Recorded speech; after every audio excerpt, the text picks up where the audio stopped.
The afternoon sun was getting low when Jessica pulled into the parking lot of the community center. She checked her reflection in the car mirror one more time, making sure her hair was perfect and her makeup hadn't smudged during the drive. Today was her first day volunteering, and she wanted to make a good impression. Jessica had signed up for this volunteer work because her company encouraged community service. It looked good on her resume, and honestly, she needed something to talk about at dinner parties. Helping people less fortunate seemed like the right thing to do. Even if she wasn't entirely sure what to expect, she grabbed her designer purse and walked toward the building. The community center was older than she'd imagined, with chipped paint on the walls and a few broken windows that had been covered with cardboard. Jessica wrinkled her nose slightly. This wasn't exactly the clean, organized environment she was used to.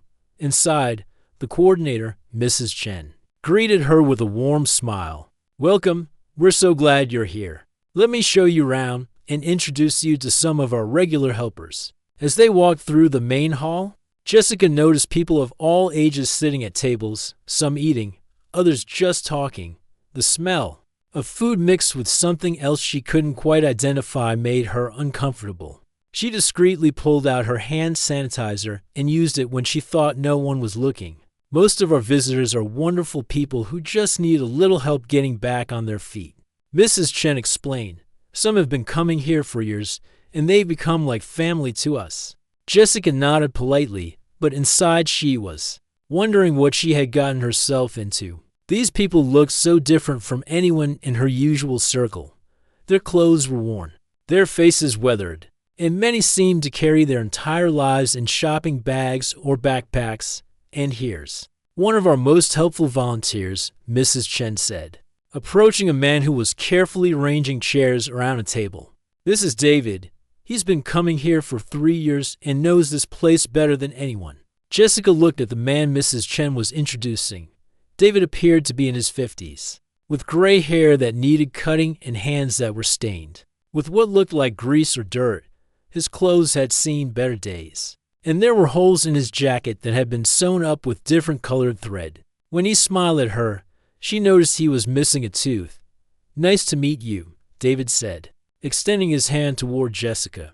"Always happy to see new faces around here." Jessica stared at his outstretched hand for a moment. His fingernails had dirt under them, and there were calluses and small cuts on his palm. She couldn't bring herself to shake it. Instead, she took a small step backward and gave him a quick wave. "Oh, sorry, I just used hand sanitizer," she said, trying to sound casual. But her voice came out sharper than she intended. David's smile faltered for just a moment, but he quickly recovered. "No problem at all," he said, lowering his hand. "I understand." Mrs. Chen seemed to sense the awkwardness and quickly moved them along. "Let me show you where we keep the supplies," she said to Jessica as they walked away. Jessica felt a mixture of relief and something else she couldn't quite name. She glanced back at David, who had returned to arranging chairs, and whispered to Mrs. Chen, "Is he, clean? I mean, does he wash his hands before handling food?" Mrs. Chen stopped walking and looked at Jessica with surprise. "David is one of the most careful people we have here. He follows all our hygiene rules perfectly." Jessica felt her cheeks burn. "I didn't mean anything bad. It's just that some people don't know about basic cleanliness, and we have to be careful about health standards." From across the room, she heard David's voice as he talked to another volunteer. "The new lady seems nice," he was saying quietly. "Hope she likes it here." Something about his kindness after her obvious rejection made Jessica feel worse. She hadn't meant for him to hear her comment, but the way his shoulders had slumped slightly told her that he had. The rest of her first day passed in a blur of introductions and explanations. Jessica learned about meal times, cleanup duties, and the various programs the center offered. She watched as David helped serve food, noticed how gently he spoke to the elderly visitors, and saw him patiently explain the dinner schedule to someone who seemed confused. Despite his worn appearance, David moved through the center with purpose and care. Other people clearly respected him. She saw children run up to him with excitement, watched as he helped someone in a wheelchair reach a table, and noticed how he quietly cleaned up messes without being asked. When it was time to leave, Jessica said goodbye to Mrs. Chen and headed toward the door. As she passed David, who was sweeping the floor, she felt an odd urge to say something, maybe apologize for her earlier behavior, but she wasn't sure what to say, so she just walked past. Have a good evening, David called after her. See you next week. Jessica turned back briefly. Yes, I'll be here, she said, surprised by his friendliness despite everything. Walking to her car, Jessica couldn't shake the feeling that she had handled her first day poorly. She had come here to help people, but instead she had judged someone based on his appearance. David's gentle way with everyone at the center kept replaying in her mind. As she drove home to her clean apartment in the nice part of town, Jessica found herself thinking about David's kind eyes and patient smile. She had called him unclean, but now she wondered who really needed to examine themselves more carefully. The image of his rejected handshake followed her all the way home, and she realized that tomorrow couldn't come soon enough. She had some serious thinking to do about what it really meant to help people and what it meant to be a good person herself. 3 weeks had passed since Jessica's first awkward day at the community center. She kept coming back, partly because she had committed to volunteering for 3 months, and partly because something about that place wouldn't leave her mind. Each time she returned, she found herself watching David from a distance, still keeping her careful space between them. Jessica had developed a routine. She would arrive exactly on time, check in with Mrs. Chen, and then find tasks that kept her busy but away from the main dining area where David usually worked. She preferred organizing donations in the back room or helping with paperwork in the office. Clean, simple tasks that didn't require her to get too close to anyone. But the community center had a way of bringing people together, whether they wanted it or not. It was a Tuesday evening when everything changed. Jessica had just finished sorting through a box of donated clothes when Mrs. Chen appeared in the doorway looking stressed. Jessica, I hate to ask, but we're short-handed tonight. 3 of our regular volunteers called in sick, and we have twice as many people as usual for dinner. Could you help serve food?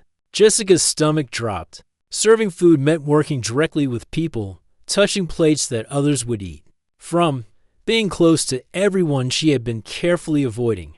I'm not really trained for food service, she said weakly. It's not complicated, Mrs. Chen assured her. You just need to put food on plates and smile. David can show you what to do. He's been doing this longer than anyone. Before Jessica could protest, she found herself standing behind the serving counter with a large spoon in her hand and David right beside her. He was ladling soup into bowls with practiced ease, chatting warmly with each person who came through the line. Just fill it about 3/4 full, David said quietly to Jessica, not making a big deal about helping her. And if someone asks for extra, we always say yes if we have enough. Jessica nodded, trying to focus on the simple task. She watched as person after person approached their station. David knew most of them by name. He asked about their day, remembered details about their lives, and treated each one like they were the most important person in the room. An elderly woman shuffled up to their section, moving slowly with the help of a walker. Her hand shook as she tried to hold her tray steady. Jessica served her portion and was about to move on to the next person when she noticed the woman struggling. The lady was trying to cut her chicken with a plastic fork, but her hands were trembling too much to manage it. She looked frustrated and embarrassed, glancing around to see if anyone was watching her difficulty. Without saying a word, David stepped out from behind the counter. He gently took the woman's plate and began cutting her food into smaller pieces. His movements were careful and respectful, as if he were helping his own grandmother. There you go, Mrs. Rodriguez, he said softly. That should be easier now. The woman's eyes filled with tears of gratitude. You're such a good boy, David. Thank you. No problem at all, David replied, patting her shoulder gently before returning to his position. Jessica watched this entire interaction with growing confusion. The hand she had refused to shake, the same hand she had worried about being unclean, had just shown more tenderness and care than she had seen in months. She found herself staring at those weathered fingers as they continued serving food, noticing how gently they handled each plate, how carefully they avoided spills. As the evening went on, Jessica began paying attention to things she had missed before. She heard David discussing current events with a younger man, showing knowledge about politics and economics that surprised her. She watched him solve a problem with the serving equipment, using skills that suggested technical training. She listened. As he offered encouragement to someone who was having a rough day, his words thoughtful and wise. "You're good at this," David said to Jessica during a brief lull in the dinner rush. "First time serving?" Jessica nodded, feeling awkward. "I usually work in the back." "Nothing wrong with that," David said. "Every job here matters.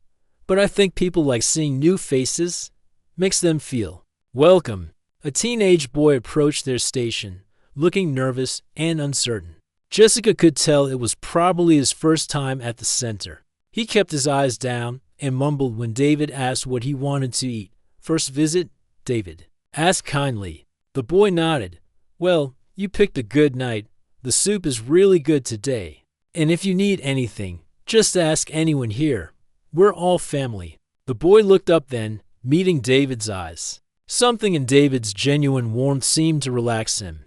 He even managed a small smile as he took his tray to find a seat. "How do you do that?" Jessica found herself asking. "Do what? Make everyone feel so comfortable, like they belong." David thought for a moment while serving the next person. "I guess because I know how it feels to need help.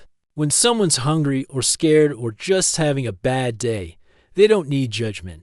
They need kindness. Everyone deserves to be treated with respect, no matter what their situation looks like." Jessica felt something shift inside her chest. She had spent weeks avoiding David because of how he looked, but he had spent those same weeks showing kindness to everyone around him, including her. Even after her rude behavior on the first day, he had been patient and welcoming. As they continued working side by side, Jessica found herself relaxing. She started making eye contact with the people she served. She began to notice their individual faces instead of just seeing them as a group. An older man with kind eyes. A woman who thanked her 3 times for the extra vegetables. A family with small children who giggled when she smiled at them. When the last person had been served and they began cleaning up, Jessica realized something had changed. She had worked closely with David for 3 hours, and not once had she felt uncomfortable. Instead, she felt like she had been part of something important. "Thank you for helping tonight," David said as they wiped down the serving counter. "Made everything go much smoother. "Thank you for showing me what to do," Jessica replied, and meant it. As she drove home that night, Jessica couldn't stop thinking about David's gentle hands, cutting food for Mrs. Rodriguez, and his patient way of making the nervous teenager feel welcome. She began to wonder what other things she had been wrong about, and what else she might learn if she stopped judging and started paying attention instead. The rain was coming down hard that Thursday evening, turning the streets into rivers and making everyone rush for cover. Jessica had stayed late at the community center, helping Mrs. Chen organize some paperwork for an upcoming fundraiser. By the time she finished, it was almost 8 o'clock and the center was officially closed. She gathered her things and headed toward the parking lot, pulling her jacket tight against the cold rain. The weather had turned nasty quickly, and she was looking forward to getting home to her warm apartment and a hot cup of tea. As she hurried toward her car, something caught her eye near the side entrance of the building. In the dim light from a street lamp, she could see someone sitting on the ground under a small overhang, trying to stay dry. Jessica slowed down, squinting through the rain to get a better look. It was David. He was sitting cross-legged on the wet concrete, completely focused on something in front of him. Jessica's first thought was to keep walking. It was raining. She was tired, and whatever David was doing was none of her business. But something made her stop and look closer. David wasn't just sitting there waiting for the rain to stop. He was working on something. Jessica could see now that he had an old wheelchair in front of him, turned upside down with its wheels facing up. He was using what looked like a bent coat hanger and a small screwdriver to poke at the wheel mechanism. The wheelchair was clearly broken. One wheel wouldn't turn properly, and Jessica could see that David was trying to fix it. His hands moved carefully around the metal parts, testing different approaches to solve the problem. Every few minutes, he would flip the chair right side up, try rolling it a few feet, then flip it back over to work on it some more. What struck Jessica most was how gentle he was being with the repairs. Even though he was getting soaked by the rain and working with makeshift tools, David's movements were patient and precise. He wasn't getting frustrated or rushing through the job. He was treating that old wheelchair like it was the most important thing in the world. Jessica stood there watching for several minutes, getting wetter by the second but unable to look away. Finally, her curiosity got the better of her. "David," she called out, walking closer. "What are you doing out here?" David looked up, surprised to see her. Rain was dripping from his hair and his clothes were soaked through, but he smiled. "Oh, hey Jessica, just trying to fix this old thing before tomorrow." "In the rain?" Jessica asked. Stating the obvious, David shrugged. "Mrs. Patterson needs this chair to get around. She's coming in tomorrow morning for breakfast, and hers broke yesterday. I told her I'd have it working by then." Jessica looked at the wheelchair more closely. It was old and worn, with duct tape holding parts of the seat together and rust spots on the metal frame. But David was treating it like it was a brand new medical device. "Couldn't this wait until tomorrow when it's not raining?" Jessica asked. "I tried working on it inside, but Mrs. Chen needs to lock up the building," David explained, turning his attention back to the wheel. "And Mrs. Patterson, well, she has trouble walking more than a few steps without help. If this chair isn't working tomorrow, she won't be able to come in for meals. I can't let that happen." Jessica felt something warm spread through her chest despite the cold rain. "Can I help?" David looked up at her again, this time with genuine surprise. "You'll get all wet." "I'm already wet," Jessica said, crouching down beside him. "What needs to be done?" For the next hour, they worked together on that wheelchair. David showed Jessica how the wheel mechanism was supposed to work and where it was getting stuck. She held parts steady while he adjusted others. She learned that David had once been a mechanic at an auto shop, and his knowledge of how things worked was impressive. "I always loved fixing things," David told her as they worked. "Cars, bicycles, lawn mowers, didn't matter. There's something satisfying about taking something broken and making it work again." "What happened?" Jessica asked, then immediately worried she was being too personal. "I mean, you don't have to tell me." David was quiet for a moment, focused on loosening a stubborn bolt. "I got hurt at work about 4 years ago. Back injury. Couldn't do heavy lifting anymore, which was most of the job. Workers' compensation ran out, then unemployment. Medical bills kept coming. Lost my apartment, then my truck. One thing led to another." Jessica listened, realizing she was hearing David's story for the first time. He wasn't complaining or asking for sympathy. He was just explaining the same way you might describe how to fix a carburetor. "I have a daughter," David continued, his voice getting softer. "Haven't seen her in 2 years. She lives with her mother in another state. I keep thinking that once I get back on my feet, once I have a place to live again, maybe I can visit her. Maybe she won't be ashamed of her old dad." The rain kept falling, but Jessica barely noticed anymore. She was seeing David in a completely different way. This wasn't just someone who looked different from her usual crowd. This was a skilled worker, a caring father, a person who would sit in the rain for hours to fix a wheelchair for someone else. "There," David said suddenly, flipping the wheelchair right side up and giving it a test roll. The wheels moved smoothly and quietly. "That should do it." Jessica watched as David carefully dried off the seat and handles with his jacket, making sure everything was clean for Mrs. Patterson. The same hands she had once refused to shake were now tenderly preparing this chair for someone who needed it. "David," Jessica said as they prepared to leave, "I owe you an apology." "For what?" "For how I acted when we first met, for the things I said, for judging you without knowing anything about you." David was quiet for a moment, then smiled. We all make quick judgments sometimes. What matters is that you're here now, helping fix a wheelchair in the rain. That tells me who you really are." As Jessica drove home that night, she couldn't stop thinking about David's words and his gentle way of handling that broken wheelchair. She realized that while she had been worried about surface cleanliness, David had been showing her what it meant to have a clean heart. Tomorrow, she decided, she was going to start seeing the community center very differently.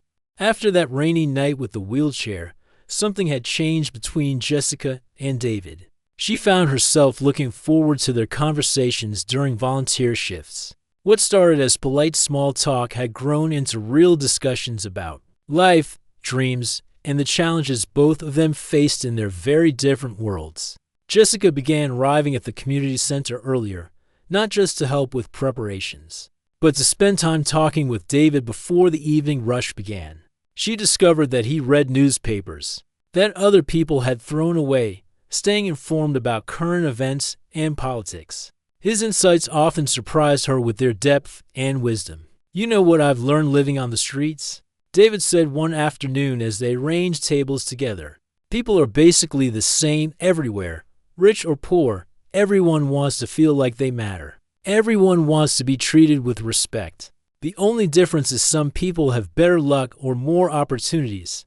Jessica nodded, thinking about her own comfortable life and how much of it had been handed to her through circumstances beyond her control. "I never really thought about it that way," she admitted.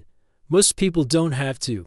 David replied without any bitterness, "That's not a bad thing. It just means they've been blessed." Over the following weeks, David began sharing more of his story. Jessica learned about his daughter Amy, who was now 16 and lived 3 states away with her mother. He carried a worn photo of her in his wallet, taken when she was 12. Before everything fell apart, she was always smart, David said, his voice full of pride. Good at math, loved to read. I used to help her with her homework every night. I wonder if she still likes science class. Have you tried calling her?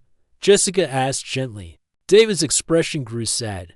Her mother thinks it's better if I don't contact them until I get my life together. Can't say I blame her. What kind of father calls his daughter from a payphone outside a homeless shelter? Jessica felt her heart break a little. She was beginning to understand that David's situation wasn't just about needing food and shelter. It was about losing connection to everything that had given his life meaning. One evening, Jessica witnessed something that changed her perspective even more. She was organizing donations in the storage room when she heard raised voices from the main hall. Curious and a bit concerned, she went to see what was happening. A young woman, probably in her early 20s, was backed against a wall looking scared. 3 teenage boys were standing around her, laughing and making crude comments. They had clearly come into the center not to eat or get help, but to cause trouble. Come on, pretty girl, one of them was saying. Don't be shy. We just want to talk. The young woman, Lisa, was someone Jessica had seen at the center before. She was quiet and kept to herself, and Jessica had heard that she was trying to save money to get her own apartment after aging out of foster care. Please leave me alone, Lisa said, her voice shaking. Before Jessica could decide what to do, David appeared. He moved calmly but purposefully toward the group, positioning himself between Lisa and the boys. Hey there, David said, his voice friendly but firm. I think the young lady asked you to give her some space. The biggest of the 3 boys laughed. What's it to you, old man? You don't look like security. David didn't get angry or raise his voice. Instead, he stood his ground with quiet dignity. You're right, I'm not security. I'm just someone who believes everyone deserves to feel safe when they come here for help. And what are you going to do about it if we don't leave? Another boy challenged. David looked at each of them calmly. Nothing violent, if that's what you're asking. But I will make sure everyone here knows what kind of people you are. And I'll make sure you're not welcome back. Something in David's steady gaze and calm confidence seemed to deflate the boys' aggression. They realized they weren't going to get the reaction they wanted. After a few more half-hearted taunts, they shuffled toward the door. This place is stupid anyway. One muttered as they left. David immediately turned to Lisa. Are you okay? Did they hurt you? Lisa shook her head, tears in her eyes. Thank you. I didn't know what to do. You did fine, David assured her. Standing up to bullies is never easy. You want to sit down for a minute. I can get you some water. Jessica watched from across the room as David gently helped Lisa to a chair and made sure she was really okay. His protective instincts and natural leadership were obvious. But what impressed her most was his gentleness with someone who had been frightened. Later that evening, as they cleaned up together, Jessica brought up what had happened. That was really brave. What you did with those boys, she said. David shrugged. Wasn't brave. Just couldn't stand by and watch someone get bullied. Lisa's had a hard enough life without dealing with that nonsense. How did you know they would back down? Because bullies usually do when someone stands up to them calmly. They're looking for people who will either run away scared or get angry and fight. When you just stand there peacefully and refuse to be intimidated, it confuses them. Jessica realized that David had learned these lessons through experience. Living on the streets had taught him how to handle conflict without violence, how to protect others while protecting himself. You'd make a good security guard, Jessica said. Or a counselor. You're good with people. David smiled sadly. Hard to get those jobs without an address. Most applications ask for a home phone number and a permanent residence. Kind of tough when you sleep in different places every night. That comment stuck with Jessica as she drove home. She began thinking about all the barriers that people like David faced, even when they had skills and good hearts. It wasn't just about getting food and shelter. It was about all the ways society made it difficult for someone to rebuild their life. Once they had lost their footing, the next day, Jessica did something she had never done before.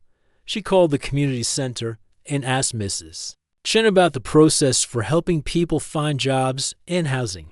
She wanted to understand how she could do more than just serve meals and sort donations. It's complicated, Mrs. Chen explained. There are programs available, but they have waiting lists and requirements. The biggest challenge is that employers are often hesitant to hire someone without a permanent address. What about someone with skills? Someone reliable who just needs a chance? Mrs. Chen paused. Are you thinking about David? Because I've been hoping someone would ask that question. He's one of the most dependable people we have here. Jessica realized that her transformation was complete. She was no longer just volunteering to look good or fulfill an obligation. She genuinely cared about David and others like him. She wanted to help not because it made her feel good about herself, but because she had learned to see the human dignity in everyone who walked through those doors. That night, Jessica lay awake thinking about job applications and housing requirements in all the ways she might be able to use her connections and resources to help someone who had shown her what real character looked like. 6 months had passed since Jessica's first awkward day at the community center, and she barely recognized the person she used to be. She had become one of the most active volunteers, known not just for her reliability, but for her genuine care about each person who came through the doors. Her designer clothes had been replaced with practical outfits that she didn't mind getting dirty, and her carefully maintained distance had transformed into warm hugs and real conversations. But it was what happened on a Tuesday morning in March that would change everything for both Jessica and David. Jessica was helping Mrs. Chen with paperwork when David rushed into the office. His face lit up with excitement and nervousness. Jessica, Mrs. Chen, I need to tell you both something, he said, barely able to contain himself. What is it? Mrs. Chen asked, smiling at David's obvious enthusiasm. You know Mr. Thompson, who owns the auto repair shop downtown. He's been coming here once a week to bring us leftover lunch from his employees. Well, yesterday he saw me fixing the broken heating unit in the kitchen, and we got to talking about engines and repair work. Jessica felt her heart start to race with anticipation. He offered me a job, David continued, his voice shaking slightly. A real job, as a mechanic, full-time, with benefits. Jessica jumped up from her chair and hugged David before she could stop herself. 6 months ago, she wouldn't have wanted to shake his hand. Now, embracing him felt as natural as breathing. That's incredible, she said. When do you start? David's expression shifted, and some of the excitement faded from his eyes. Well, that's the problem. He wants me to start Monday, but I need to have all my paperwork in order. I need my social security card, my driver's license, proof of address. And I don't have most of those things anymore. Jessica's heart sank. She knew how hard it was for people without permanent addresses to get identification documents. It was a catch-22 that kept many people trapped in homelessness even when opportunities arose. And David continued, looking embarrassed. He said, I need to dress professionally for the first week while I'm training and meeting customers. I haven't owned dress clothes in 4 years. Jessica looked at this man who had taught her so much about dignity, kindness, and resilience. The same man who had fixed a wheelchair in the rain for someone else, who had protected a young woman from bullies, who had shown patience and grace even when she had treated him poorly. She wasn't going to let bureaucracy and clothing keep him from this chance. We're going to figure this out, Jessica said firmly, all of it. The next few days became a whirlwind of activity. Jessica took time off work to help David navigate the maze of government offices needed to replace his identification documents. She learned about the complicated process that homeless people faced, requiring documents to get documents, addresses to get addresses. At the Social Security office, they waited for 3 hours only to be told they needed additional paperwork. At the DMV, they discovered that David's license had been suspended due to unpaid fines from parking tickets he received years ago when he still had a car. This is impossible, David said after their second day of running between offices. Maybe this job wasn't meant to be. Don't you dare give up, Jessica said. We're going to make this work. That evening, Jessica did something that surprised even herself. She called her father, a lawyer who had connections throughout the city, and asked for help. She explained David's situation and the barriers he was facing.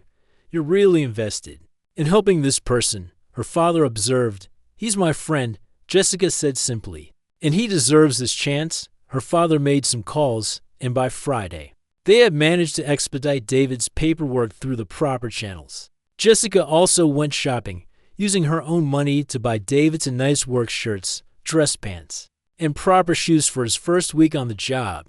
Saturday evening, the night before David was supposed to start work, Jessica found him at the community center looking nervous and overwhelmed.